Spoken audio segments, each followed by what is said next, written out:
tarde, boa noite, boa madrugada. Meu nome é Sidney Martins, professor de língua portuguesa aqui do LAC Concursos.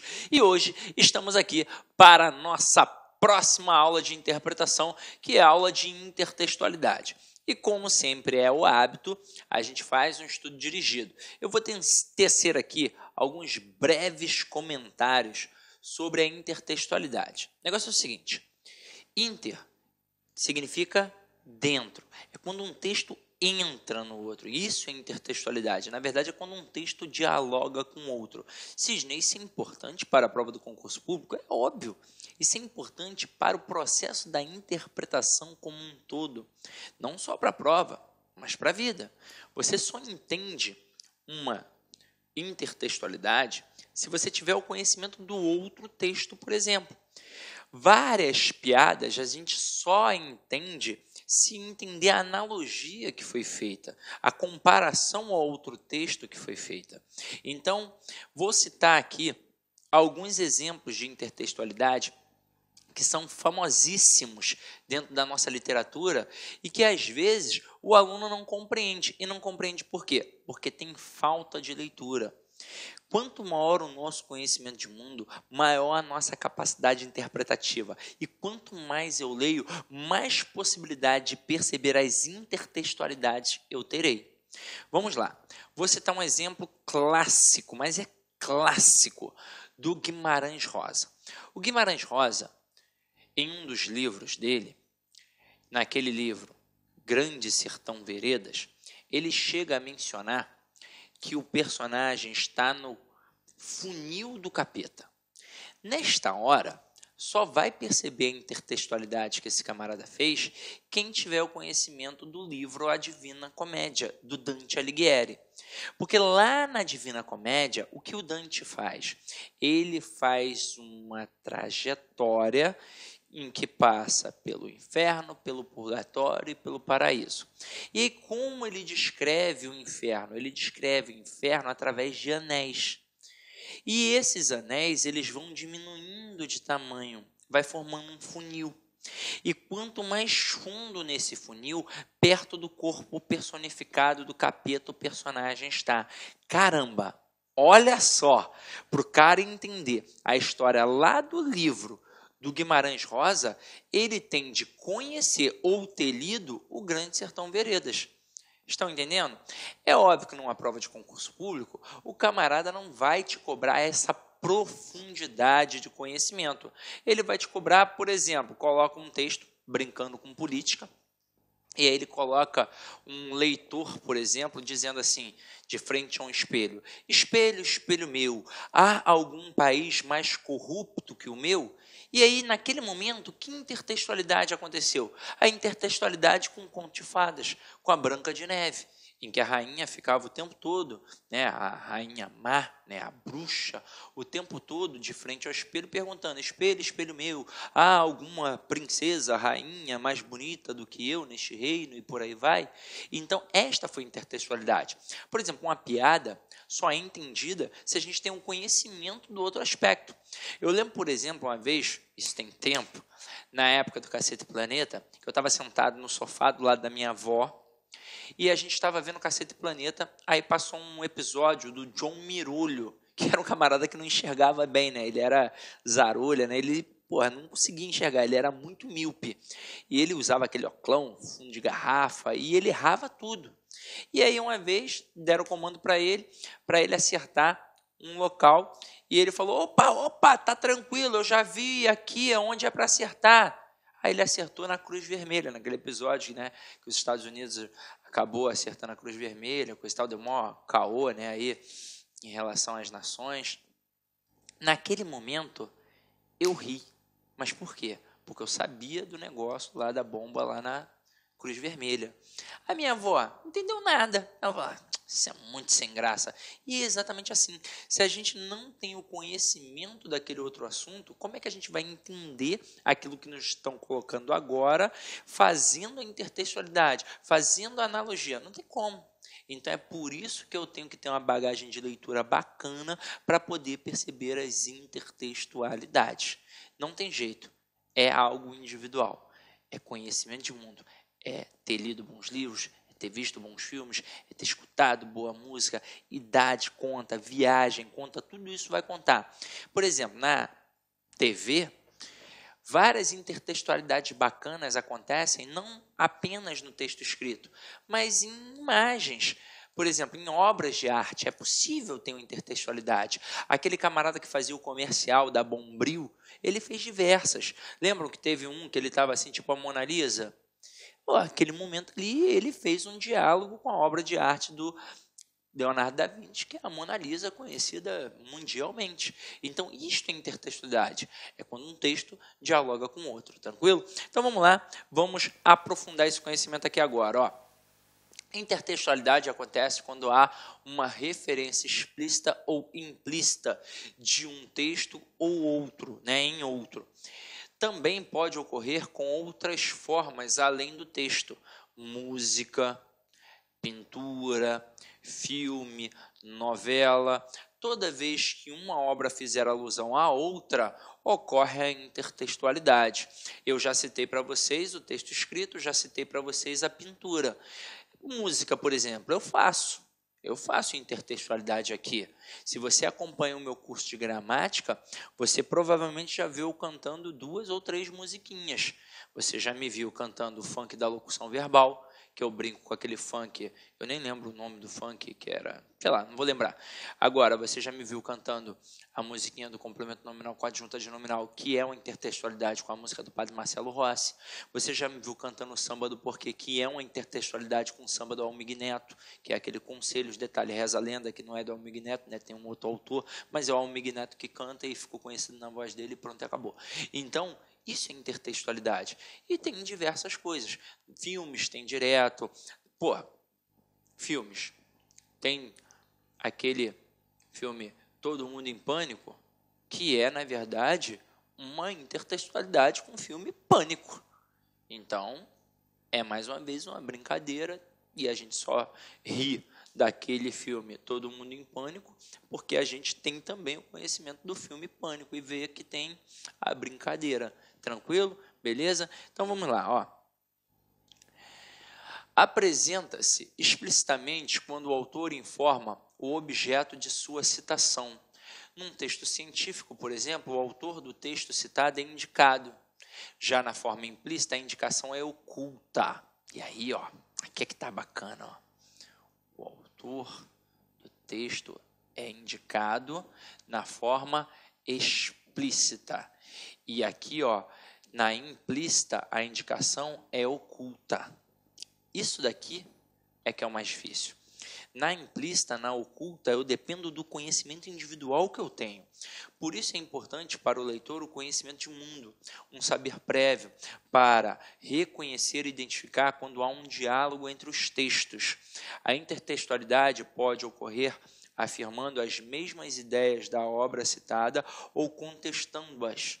Há 2 formas, a paráfrase e a paródia. Antes de citar a paráfrase e a paródia aqui, a gente vai começar pela paráfrase. Esse tipo de conhecimento é muito bacana mesmo. E às vezes a gente nem imagina em que situações podemos encontrar. Eu vou citar um programa da TV, na verdade passa no SBT, que é o Chaves, que é um programa que foi comprado lá do México. No Chaves nem tanto, mas nos episódios do Chapolin tem muito processo cultural, tem muita intertextualidade. Ele ali fez diálogos com um livro do Fausto, né, o Fausto do Goethe, né, um livro alemão. Ele fez intertextualidade com o Dom Quixote, do Miguel Cervantes. Ele fez intertextualidade com Romeu e Julieta, do Shakespeare. Então, é um texto muito rico, que você só vai perceber as intertextualidades se você tiver o conhecimento daqueles outros textos. Detalhe, olha que parada interessante, pelo menos para a criança. Mesmo que a criança não tenha o conhecimento dos outros textos, ela se sente impelida a procurar. Porque é o seguinte, Se você está vendo lá o camarada falando do Fausto, do Goethe, não sei o quê, você tem a curiosidade, pô, quero conhecer esse texto. Está vendo falar de Romeu e Julieta aqui, mas quem é Romeu e Julieta? É uma história do Shakespeare. Você fica curioso aí lá perceber, aí lá fazer a leitura daquele texto. Dom Quixote, quem é o Dom Quixote? Pô, é do livro do Cervantes. Você fica com vontade de ler. Então, essas intertextualidades, elas contribuem significativamente para a ampliação do nosso conhecimento de mundo. Agora, tem que ter curiosidade, tem que cair para dentro. Pô, falou no negócio ali, opa, tá falando de um outro texto. Mas eu quero ler aquele outro texto, eu quero entender melhor.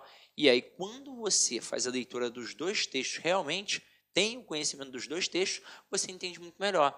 Você, mas eu já ouvi falar, mas você não leu. Então, talvez você não perceba com todo vigor aquilo que você deveria ter percebido realmente, ok? Então, vamos lá, ó. Vamos aqui para a paráfrase. Deixa eu apagar aqui para não ficar poluído visualmente, ó. Na paráfrase, as palavras são mudadas, porém a ideia do texto é confirmada pelo novo texto. A alusão ocorre para atualizar, reafirmar os sentidos ou alguns sentidos do texto citado. É dizer, com outras palavras, o que já foi dito. Temos um exemplo citado por Afonso Romano de Santana em seu livro Paródia, Paráfrase e Companhia. Está aqui, ó, texto original. É da Canção do Exílio do Gonçalves Dias. Minha terra tem palmeiras, onde canto sabiá. As aves que aqui gorjeiam, não gorjeiam como lá. A paráfrase, tendo como base o texto A Canção do Exílio. Meus olhos brasileiros se fecham saudosos, minha boca procura a canção do exílio. Como era mesmo a canção do exílio? Eu tão esquecido de minha terra. Ai, terra que tem palmeiras, onde canto sabiá. Carlos Drummond de Andrade. E aí, no primeiro texto, a temática é o quê? É a saudade. No segundo texto, a temática é o quê? Mais uma vez, a saudade. Então, o camarada está exilado, tem saudade. Nos dois textos, a temática é mantida. Agora, na paródia, a paródia é uma forma de contestar ou ridicularizar outros textos. Há uma ruptura com as ideologias impostas e, por isso, é objeto de interesse para os estudiosos da língua e das artes. Ocorre aqui um choque de interpretação. A voz do texto original é retomada para transformar seu sentido. Leva o leitor a uma reflexão crítica de suas verdades incontestadas anteriormente. Com esse processo, há uma indagação sobre os dogmas estabelecidos e uma busca pela verdade real concebida através do raciocínio e da crítica. Os programas humorísticos fazem uso contínuo dessa arte. Frequentemente, os discursos políticos são abordados de maneira cômica e contestadora, provocando risos e também reflexão a respeito da demagogia praticada pela classe dominante. Com o mesmo texto utilizado anteriormente, teremos agora uma paródia. E aí vamos lá. Minha terra tem palmeiras, onde canto sabiá. As aves que aqui gorjeiam, não gorjeiam como lá. Aí vem a paródia. Minha terra tem palmares, onde gorjeia o mar. Os passarinhos daqui não cantam como os de lá. Então, meu companheiro, aqui você percebe notoriamente, ó, é um texto do Oswald de Andrade, Canto de Regresso à Pátria. E quando ele fala de palmares, é uma alusão direta aos palmares, à questão da escravidão. Então, é um contexto que o camarada faz uma crítica até corrosiva do processo.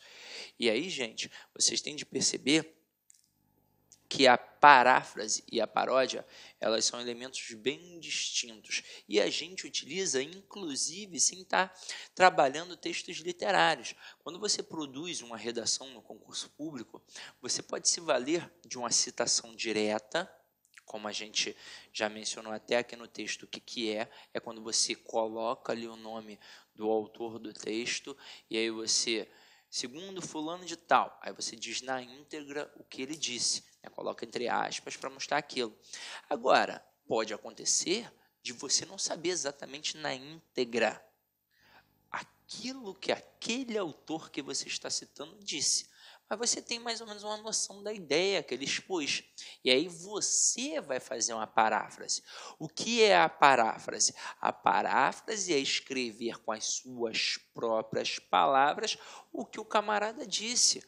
De repente, se você está trabalhando ali um texto econômico, filosófico, sei lá, social, e aí você vai citar um autor, um filósofo, um estudioso, sei lá, vai citar Nietzsche, vai citar Durkheim, vai citar, sei lá, Baudelaire, não sei, vai citar alguém. E aí você não sabe na íntegra, você vai falar com as suas próprias palavras.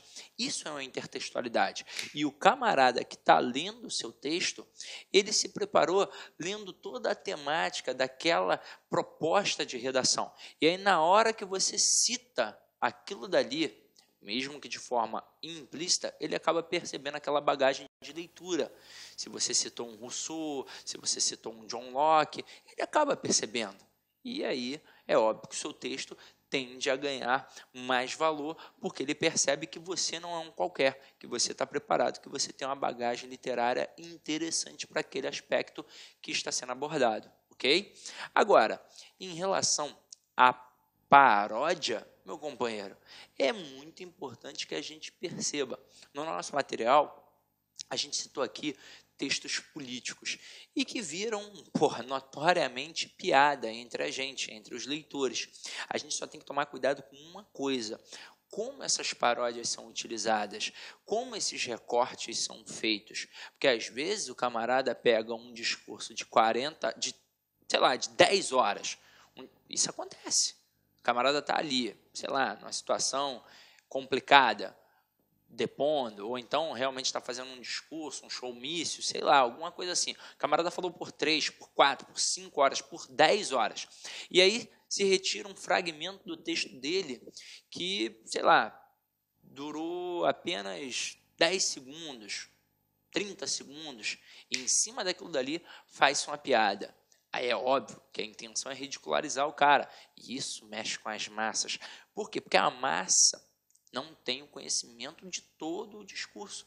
E aí, pegando aquele fragmento desconexo, sem realmente entender por que aquilo foi dito, qual a intenção daquilo, porque às vezes parece um absurdo. Você está lendo assim, caraca, mas aquele maluco é um idiota, ele falou isso, ou então ele é um monstro, não sei o quê, mas aquilo dali foi recortado.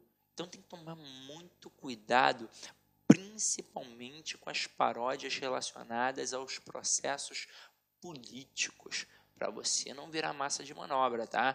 Então, busque mais, entenda mais, para não cair nas pegadinhas falaciosas aí do marketing dos partidos, tá? É só uma dica que eu estou te dando, não estou defendendo nem A, nem B, nem nada, não. É só para tomar cuidado, para não virar um, sei lá, analfabeto político. Vamos lá, a aula não é de política, né? Então vamos continuar.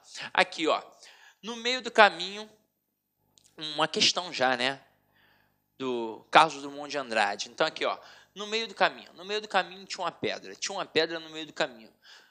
Tinha uma pedra no meio do caminho, tinha uma pedra. O cara fez maior sucesso, né, com esse poema, mas é óbvio que ele fala da questão da existencialidade. E aí, olha que parada louca. Você percebe uma leitura, quando você tem um pouquinho de conhecimento a mais sobre isso, você percebe notoriamente uma leitura nos textos do Drummond, pelo menos nessa fase, com um processo de existencialismo, que foi muito trabalhado por um autor chamado Sartre, né? O Sartre trabalhou isso muito bem. Ou seja, para que a gente está no mundo? Quais são as nossas concepções? O que a gente vai fazer? Qual é o nosso entendimento? E aí o cara mostra que na vida tudo tem obstáculo. Sempre vai ter uma pedra no meio do caminho, tudo aquilo que a gente vai fazer. E é óbvio que essa pedra no caminho serve para quê? Para crescimento, para amadurecimento.